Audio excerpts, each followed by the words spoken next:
وقالوا لن يدخل الجنة إلا من كان هودا أو نصارى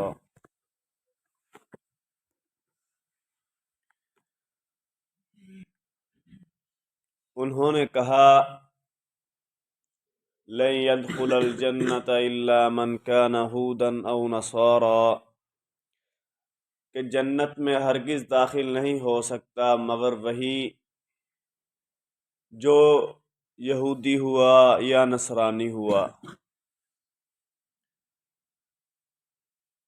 آیت میں اختصار ہے جس کا معنی یہ ہے، تفصیل یہ ہے کہ یہودی نے کہا جنت میں نہیں داخل ہوگا مگر یہودی ہی، اور نصرانیوں نے کہا کہ جنت میں صرف نصرانی ہی جائیں گے، ان کے علاوہ کوئی بھی نہیں جائے گا۔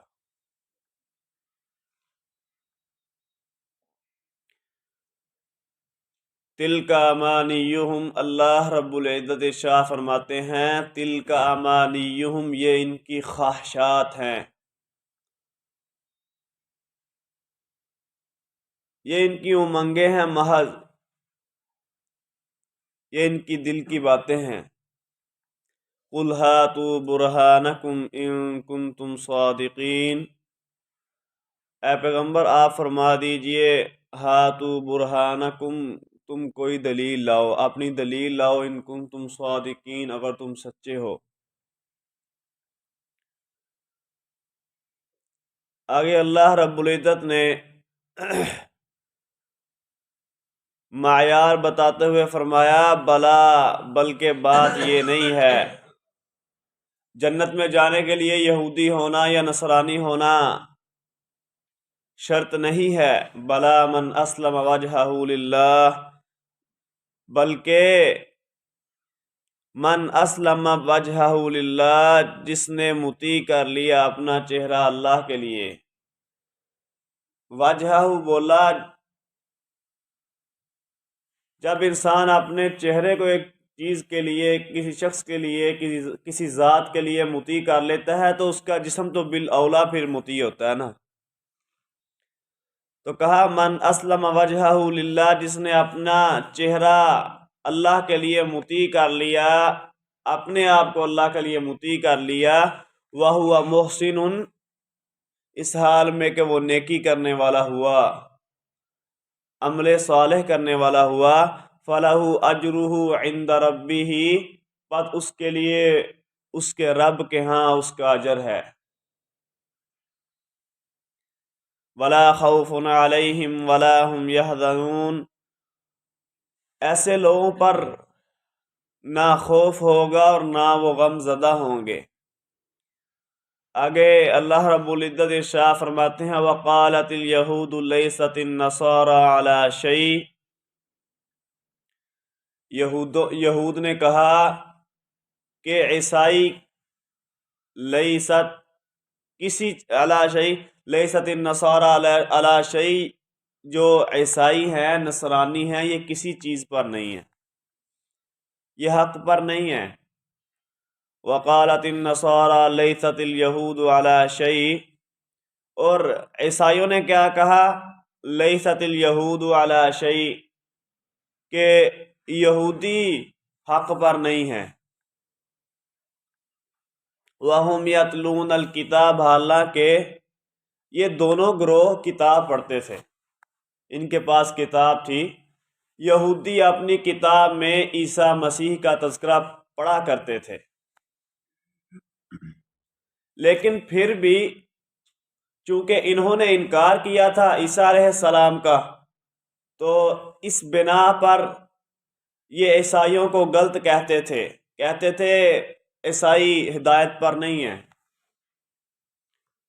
اور عیسائی اس چیز کو بخوبی جانتے تھے کہ ان کی شریعت کا ایک حصہ موسوی شریعت بھی ہے۔ عیسیٰ علیہ السلام کو تو موسیٰ کی شریعت کے تکمیل کے لیے بھیجا گیا تھا، ان کے کچھ احکام کو منسوخ کر کے ان کی اصلاح کے لیے بھیجا گیا تھا، اور حالانکہ یہ بھی اپنی کتاب میں موسیٰ کا تذکرہ پڑھتے تھے، اس کے باوجود انہوں نے کہا لیست الیہود علی شیء، یہودی بھی کسی چیز پر نہیں ہے۔ وَهُمْ يَتْلُونَ الْكِتَابَ، اللہ فرماتے ہیں یہ کتاب پڑھتے تھے، كَذَلِكَ قَالَ الَّذِينَ لَا يَعْلَمُونَ مِثْلَ قَوْلِهِمْ، اسی طرح کہا ان لوگوں نے جو علم نہیں رکھتے، اسی طرح کہا ان لوگوں نے جو علم نہیں رکھتے، مثل قولہم، ان جیسی بات ہی کہی۔ اب یہ تو اہل کتاب تھے، لا یعلمون سے مراد اللہ رب العزت نے مشرکین مکہ لیے ہیں، اور اسی طرح اور دیگر اقوام جن کے پاس وحی کا علم نہیں ہے، کہ وہ بھی یہی کہتے ہیں۔ عرب کے مشرک کہتے تھے ہم ہدایت پر ہیں، ہمارے علاوہ کوئی قوم ہدایت پر نہیں ہے۔ اسی طرح دیگر بت پرست قومیں یہی نظریہ رکھتی تھیں، اور اب بھی کئی رکھتی ہیں کہ وہ ہدایت پر ہیں۔ آگے فرمایا فاللہ یحکم بینہم یوم القیامۃ، ان کی باتیں کیا ہیں؟ پس اللہ فیصلہ کریں گے ان کے درمیان قیامت کے دن اس چیز میں ما کانوا فیہ یختلفون، جس چیز میں یہ اختلاف کرتے تھے۔ آگے اللہ رب العزت فرماتے ہیں وَمَنْ أَظْلَمُ مِمَّنْ مَنَعَ مَسَاجِدَ اللَّهِ أَنْ يُذْكَرَ فِيهَا اسْمُهُ وَسَعَى فِي خَرَابِهَا، یہ اپنے آپ کو حق پرست کہنے والے، دوسرے کو باطل پر کہنے والے، یہ کیسے حق پرست ہیں؟ وَمَنْ أَظْلَمُ مِمَّنْ مَنَعَ مَسَاجِدَ اللَّهِ، کون بڑا ظالم ہو سکتا ہے اس شخص سے، مَنْ مَنَعَ مَسَاجِدَ اللَّهِ، جس نے اللہ کی مسجدوں سے روکا، ان یذکر فیہا اسمہ، کہ ان مسجدوں میں اللہ کا نام ذکر کیا جائے، وسعی فی خرابہا، اور ان لوگوں نے ان گھروں کو ویران کرنے میں بڑی کوشش کی۔ اب یہاں سے مراد سب سے پہلے تو وہ عرب کے مشرک ہیں جنہوں نے مکہ سے مسلمانوں کو نکلنے پر مجبور کیا۔ سب سے پہلے یہ کام کیا، پھر ان کا مکہ میں آنے پر پابندی لگا دی، حتیٰ کہ حج و عمرے سے بھی انہیں روک دیا۔ اسی طرح اگر دیکھا جائے تو جب عیسائی بیت المقدس پر قابض ہوئے، ٹائٹس کے زمانہ میں، ٹائٹس بادشاہ تھا، اس کے زمانہ میں جب عیسائی بیت المقدس پر غالب ہوئے، قابض ہوئے، تو انہوں نے کیا کیا؟ یہود کا داخلہ وہاں بند کر دیا۔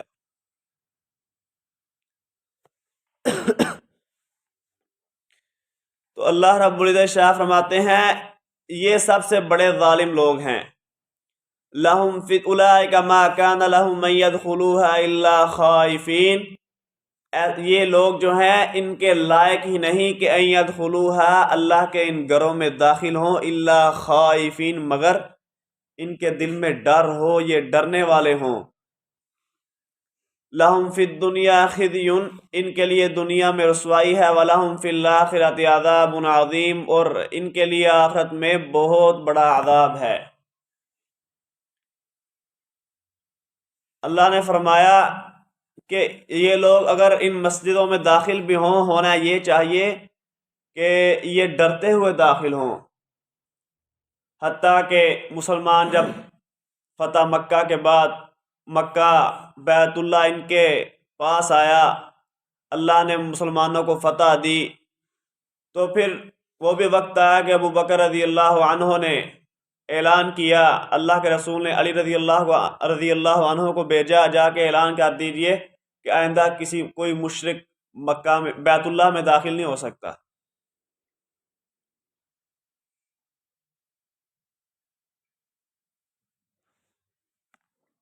آگے اللہ رب العزت شاہ فرماتے ہیں وَلِلَّهِ الْمَشْرِقُ وَالْمَغْرِبُ، اور اللہ ہی کے لیے مشرق و مغرب ہے۔ فَأَيْنَمَا تُوَلُّوا فَثَمَّ وَجْهُ اللَّهِ، پس جہاں بھی تم منہ پھیر لو پس وہی اللہ کا، جہاں بھی تم چہرہ پھیر لو بس وہی اللہ کا چہرہ ہے۔ اس سے مراد یہ ہے وہی قبلہ ہے۔ ان اللہ واسع علیم، بے شک اللہ بڑی وسعت والا بڑے علم والا ہے۔ اب یہ آیت ہے، بظاہر تو یہ معلوم ہوتا ہے کہ شاید انسان جدھر بھی منہ کر لے وہی اس کا قبلہ ہے، لیکن آیت کا حقیقی معنی یہ نہیں ہے۔ آیت کا سیاق و سباق اس کی نفی کرتا ہے۔ اولین مفسرین، صحابہ کرام اور تابعین کی تفسیریں اس چیز کا انکار کرتی ہیں۔ اس کا مطلب یہ ہے کہ یہ خاص حالات کی بات ہے۔ اللہ رب العزت نے قبلہ کی جو فردیت تھی خاص حالات میں اس سے آسانی کر دی، یعنی اگر آپ جنگ میں ہو، سفر وغیرہ میں ہو، جیسا کہ عبداللہ بن عمر رضی اللہ عنہ بیان کرتے ہیں، کہتے ہیں اللہ کے رسول مکہ سے مدینہ واپسی آ رہے تھے کہ آپ نفلی نماز اپنی سواری پر پڑھ رہے تھے اور اس کا رخ جو تھا وہ قبلہ کی طرف نہیں تھا۔ تو عبداللہ بن عمر نے کہا کہ یہ آیت تب اتری کہ خاص حالات میں انسان کو سفر میں جلدی ہوتی ہے اور نفلی نماز وغیرہ میں انسان کو رخصت ہے کہ وہ جدھر بھی منہ کر کے پڑھ سکتا ہے اگر وہ یعنی سواری وغیرہ پر ہے۔ اسی طرح جنگ کے خاص حالات میں انسان کو قبلہ معلوم نہیں ہو رہا، دن ہے اور وہ ایسے علاقے میں ہے جہاں اسے قبلہ معلوم نہیں ہو رہا، وسائل بھی نہیں ہیں، تو انسان جہاں بھی منہ کر کے نماز پڑھ لے تو جائز ہے۔ اسی طرح یہ تو تفسیر تھی جو کہ امام مجاہد نے کی، عبداللہ بن عمر سے بیان کی رضی اللہ عنہما۔ دوسری تفسیر ایک یہ ہے کہ اس آیت کا تعلق پچھلی آیت سے ہے کہ فَأَيْنَمَا تُوَلُّوا فَثَمَّ وَجْهُ اللَّهِ، جہاں بھی روک دیے جاؤ نا تم وہی نماز پڑھ لو۔ مشرکوں نے، جیسا کہ صلح حدیبیہ اسی وجہ سے ہوئی نا، مسلمان عمرہ کرنے کے لیے جا رہے تھے تو مکہ سے باہر ہی مشرکوں کو پہلے ہی خبر ہو گئی کہ مسلمان آ رہے ہیں، انہوں نے وہیں روک دیا۔ تو اس آیت کی تفسیر بھی ہوگی کہ تم اگرچہ اللہ کی مساجد کا قصد کر کے چلے ہو، لیکن فَأَيْنَمَا تُوَلُّوا فَثَمَّ وَجْهُ اللَّهِ وَلِلَّهِ الْمَشْرِقُ وَالْمَغْرِبُ، مشرق و مغرب اللہ کا ہے، جہاں بھی تم پھر جہاں روک دیے جاؤ وہی نماز پڑھ لو، وہی قبلہ وہی رخ کر لو۔ تو آگے فرمایا ان اللہ واسع علیم، بے شک اللہ بڑی وسعت والا بڑے علم والا ہے۔ وقالوا اتخذ اللہ ولدا سبحانہ، اور انہوں نے کہا یعنی لوگوں نے کہا کہ اللہ نے اولاد پکڑی ہے۔ اہل کتاب کہتے تھے، جیسا کہ عیسائی کہتے تھے کہ اللہ نے عیسیٰ کو معاذ اللہ اپنا بیٹا بنایا ہے، بیٹا جنا ہے، عیسیٰ اللہ کے بیٹے ہیں۔ اسی طرح یہود کہتے ہیں کہ عزیر اللہ کے بیٹے ہیں۔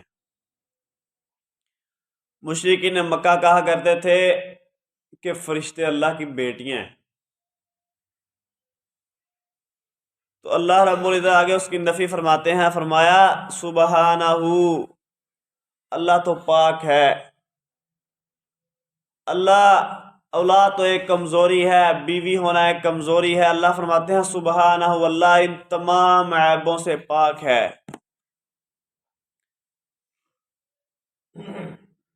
دوسرا اس طریقے سے رد فرمایا بل لہ ما فی السماوات والارض، بلکہ اسی کے لیے ہے جو کچھ آسمانوں میں ہے اور جو زمین میں۔ زمین و آسمان میں پائی جانے والی ہر چیز اللہ کی ملکیت ہے، اور جب ہر چیز اللہ کی ملکیت ہے، اللہ ہر چیز کا مالک ہے، دنیا کی ہر چیز اللہ کی مملوک ہے، تو اولاد اور باپ اور بیٹے میں یہ تعلق نہیں ہوتا۔ یہ نہیں ہوتا باپ اپنے بیٹے کو غلام بنا کے رکھے۔ فرمایا تیسری یہ بات فرمائی کل اللہ قانتون، اولاد تو سرکشی بھی کر سکتی ہے اور کرتی بھی ہے. کل اللہ قانتون، زمین و آسمان میں پائی جانے والی ہر چیز اللہ کی مطیع اور فرما بردار ہے، تابع فرمان ہے. چوتھی فرمایا بدیع السماوات والارض. چوتھا رد یہ کیا کہ وہ اللہ زمین و آسمان کو بغیر نمونے کے پیدا کرنے والا ہے، اور بیٹا باپ کے مشابہ ہوتا ہے.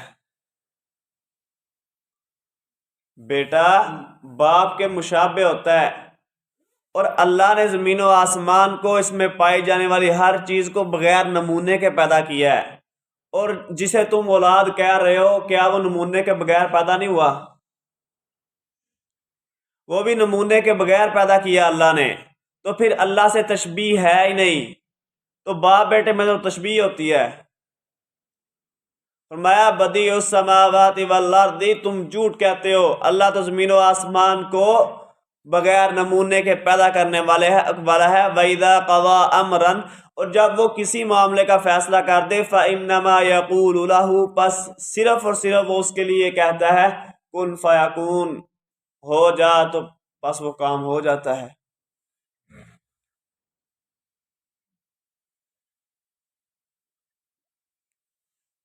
اللہ رب العزت سے دعا ہے اللہ رب العزت قرآن و حدیث کو سمجھ کر اس پر عمل کرنے کی توفیق عطا فرمائے. سبحانک اللہم و بحمدک، اشہد ان لا الہ الا انت.